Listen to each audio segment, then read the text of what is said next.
ভগবানকে খুশি করতে পারলে আমরা খুশি হতে পারবো। আমরা সেই মহাভারতের কাহিনী অনেকবার আলোচনা করেছি যে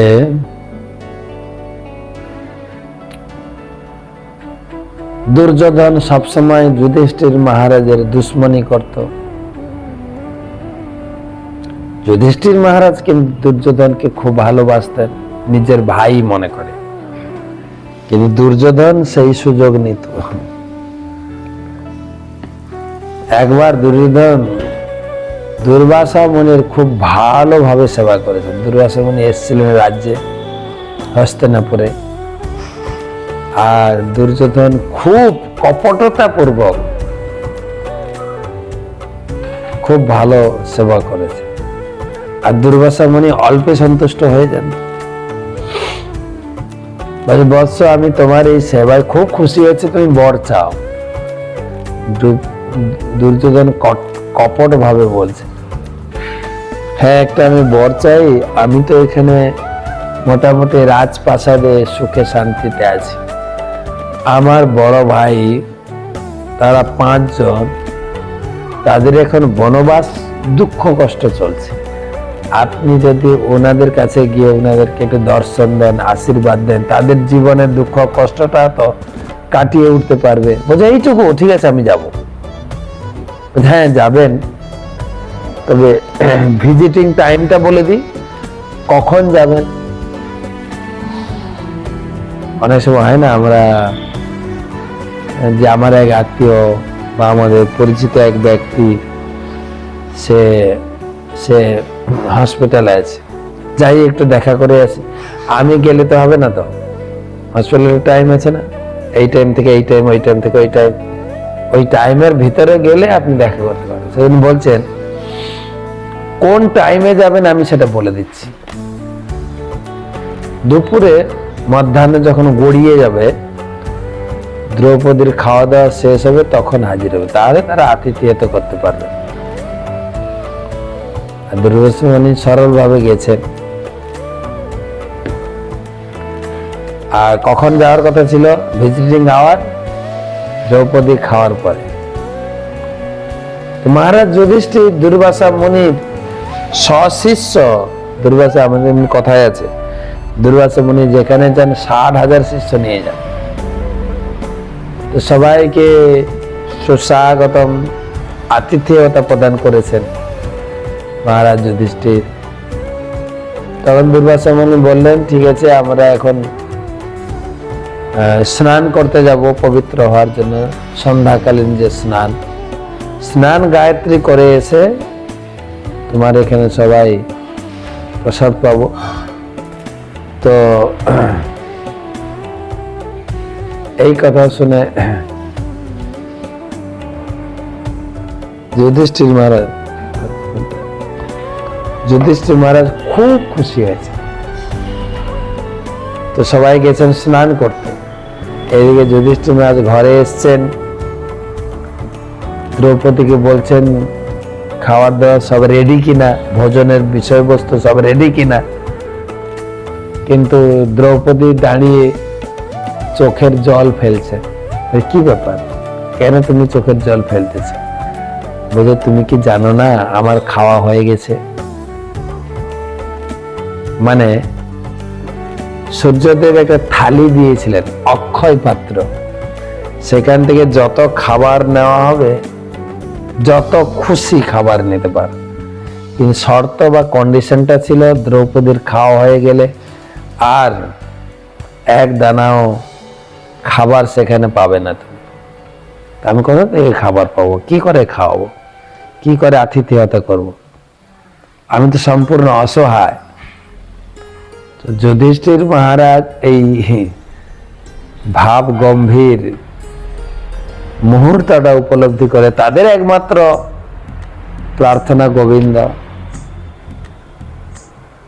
মহারাজ যুধিষ্ঠির বললেন, দেবী তুমি তোমার বন্ধু কৃষ্ণকে ডাকো, সে এই সমাধান করতে পারো, তাছাড়া আমাদের বাঁচার উপায় নেই। কেননা দুর্বাসা মুনি ফিরে এসে যদি দেখে আমাদের ভোজন রেডি নেই, তার অভিশাপে, ভয়ঙ্কর ব্যক্তি, ভয়ঙ্কর, তার অভিশাপে আমরা তো আজকে জ্বলে পুড়ে ছাই হয়ে যাব।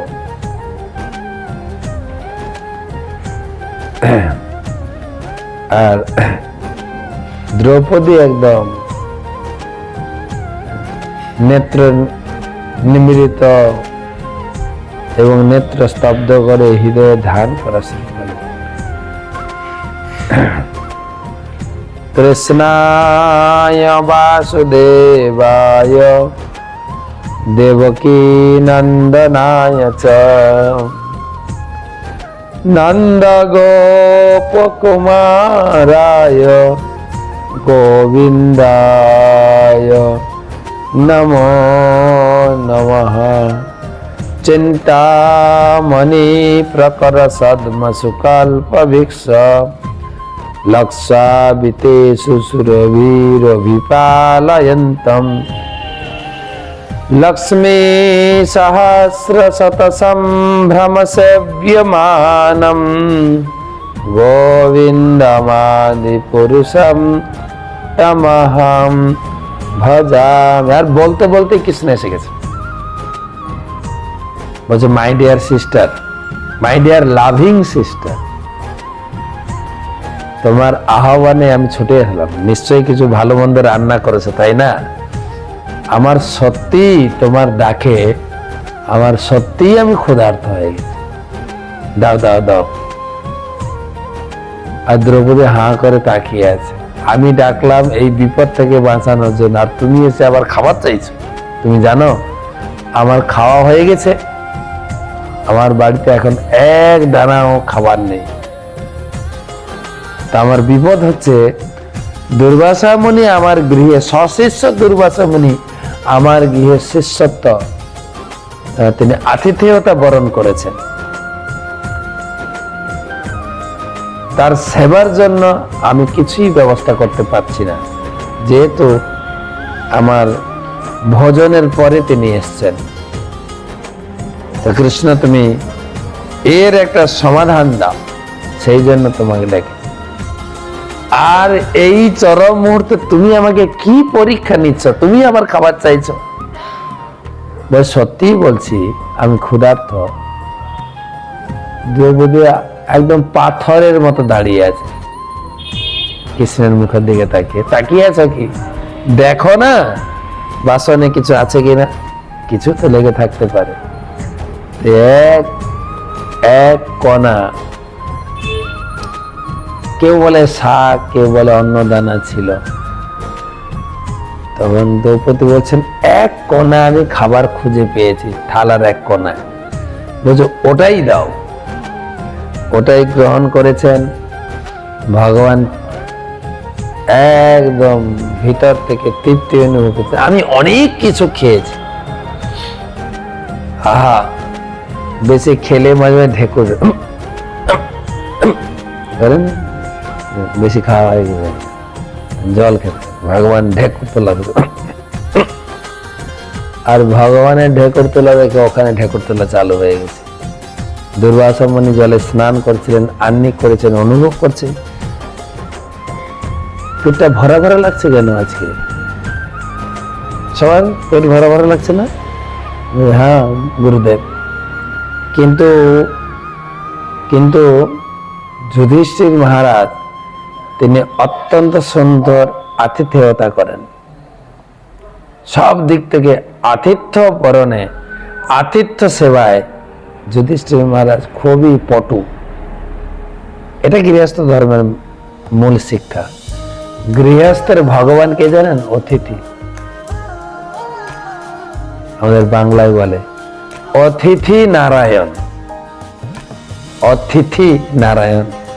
অতিথি সেবা করলে নারায়ণ খুব খুশি হয়, বা নারায়ণ অতিথি রূপে তার বাড়িতে আসেন সেবা নেওয়ার জন্য, এটাও বলা হয়। তো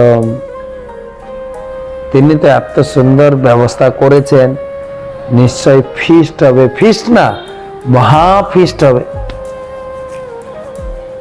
তো আমার ইচ্ছাও ছিল ভালো করে আজকে ফিস্টটা একটু উপভোগ করব, এনজয় করব, কিন্তু পেটটা ভরা ভরা লাগছে কেন?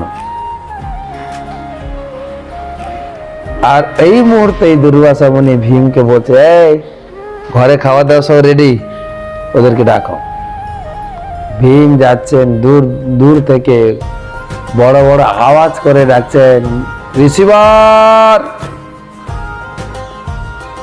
আমি মহারাজ যুধিষ্ঠিরের ছোট ভাই ঋষিবর, আপনি সশিষ্য সকলেই আমার গৃহে আগমন করুন। আমার বাড়িতে সবকিছু বন্দোবস্ত সম্পন্ন হয়েছে, আপনার অপেক্ষায় আমরা এখানে অপেক্ষিত।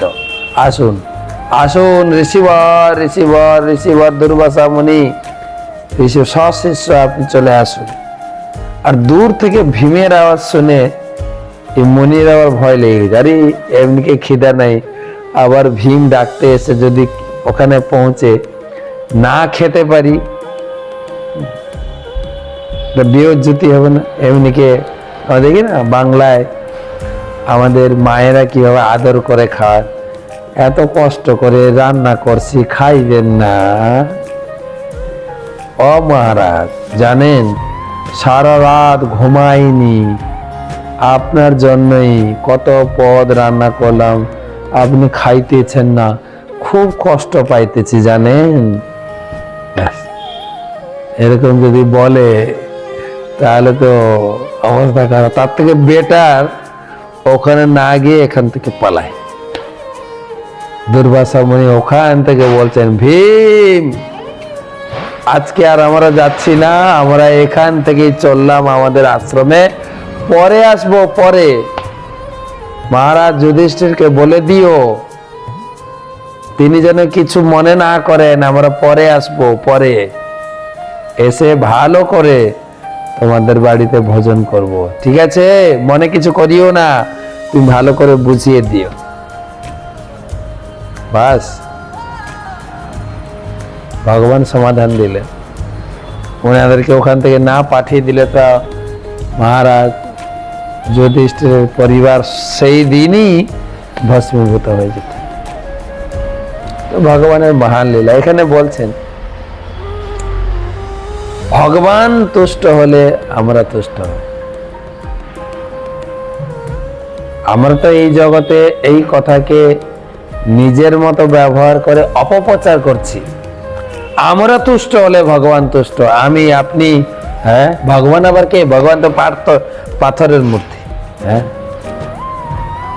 সামনে জ্যান্ত ভগবান গুলো বসে আছে, এদেরকে খাইয়ে পরিয়ে খুশি করতে পারলেই ভগবান খুশি। আমাদের ভোজনটা ভালো করে ভগবান থেকে আদায় করে নিয়েছে ভগবান। শাস্ত্র শিক্ষা আছে, সমস্ত যজ্ঞের ভর্তা, সমস্ত যজ্ঞের ভক্তা ভগবান কৃষ্ণকে সন্তুষ্ট করলে আমরা সন্তুষ্টি হব।